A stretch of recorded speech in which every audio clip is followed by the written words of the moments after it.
So we hear about these massive green projects all the time, right? Huge tree planting efforts, big conservation initiatives, all meant to fight climate change.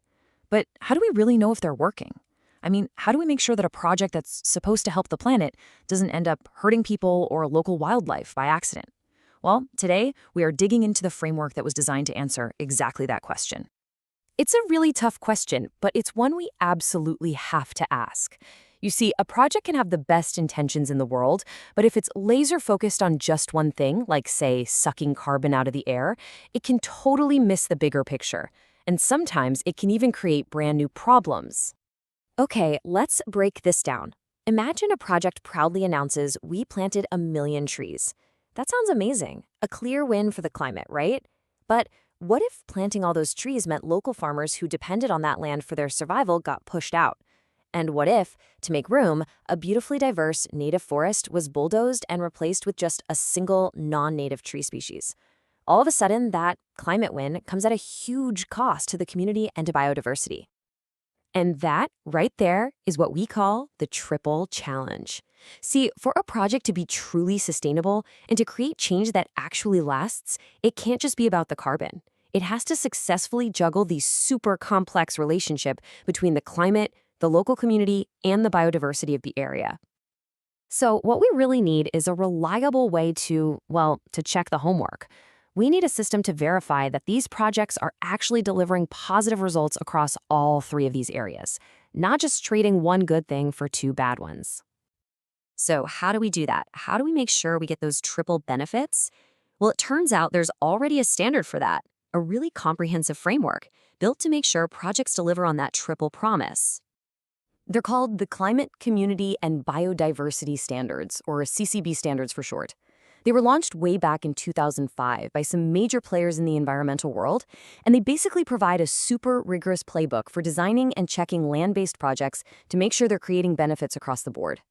Now, the key phrase on this slide, the one you really got to pay attention to, is net positive benefits. This isn't just about, trying not to cause any harm. The whole point of the CCB standards is to make sure these projects are actively making things better for the climate, for the communities, and for biodiversity. So how on earth do they pull that off? Let's start with pillar number 1, climate. It's just not enough to plant a tree and pat yourself on the back. A project has to prove, with data, that it's making a real, measurable difference. But that kind of brings us to a tricky, almost philosophical question. To prove your project had a real impact, you have to compare it to something that never actually happened. You have to figure out what the world would look like if your project never existed in the first place. And this process here shows exactly how they do it. Let's take a real project like the Kasiga Corridor in Kenya. The without project scenario was pretty grim. Deforestation and land degradation were just going to keep going. So by putting conservation activities in place, the project could then calculate its net climate benefit. That's the real positive difference between what they achieved and the destructive path that land was already on. But hey, a positive climate impact is only 1/3 of the story. Let's move on to the next, absolutely crucial pillar, community. This is all about putting people and their rights front and center. The core principle here is totally non-negotiable. Any project certified under these standards must create net positive impacts for the well-being of the local communities. And that means everything, from economic opportunities to social stability and cultural traditions. A huge piece of this is a process called free, prior, and informed consent, or FPIC. This basically means projects can't just show up and start digging. No way.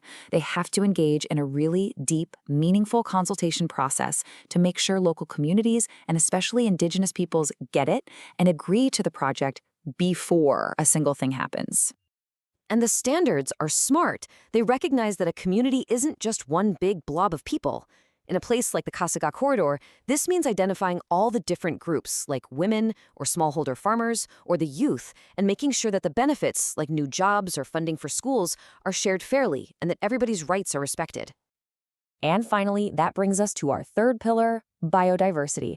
This is all about protecting nature's true value, which is every bit as important as balancing the carbon books.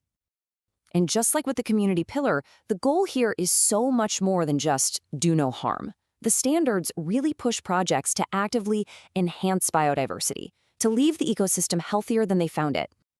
To get this done, projects have to identify what are called high conservation values, or HCVs. You can think of these as the ecological crown jewels of an area, the things that are just absolutely critically important to protect. And these values are very real things. For the Casigo Corridor project, it's the habitat for endangered species, like the gravy zebra. It's the landscape that literally connects two huge national parks. And it's the resources that local people rely on to live. A CCB-certified project has to make sure these values are protected or even made stronger. Now, for projects that really want to knock it out of the park, there's actually an even higher level of recognition they can shoot for. And this is the gold level. So while the standard level is all about delivering those net positive benefits we talked about, the gold level is for projects that show exceptional results. The Casigo project, for example, actually hit gold level by creating thousands of jobs and funding local schools, really helping that community build resilience for whatever the future holds. So at the end of the day, it all comes back to this number, 3. 3 pillars all working together in harmony: climate, community, and biodiversity. You just can't have a truly successful, sustainable project if one of them is missing. Ultimately, what the CCB standards give us is a powerful roadmap. They help us move beyond just simple carbon math and look at the whole picture, pushing us toward projects that create real, lasting, and fair benefits for both people and the planet. And that really leaves us with one last thing to think about. Now that we know these tools exist, that we can verify climate, community, and biodiversity benefits all together, what should our new minimum expectation be for any project that calls itself green? Something to chew on. Thanks for tuning in.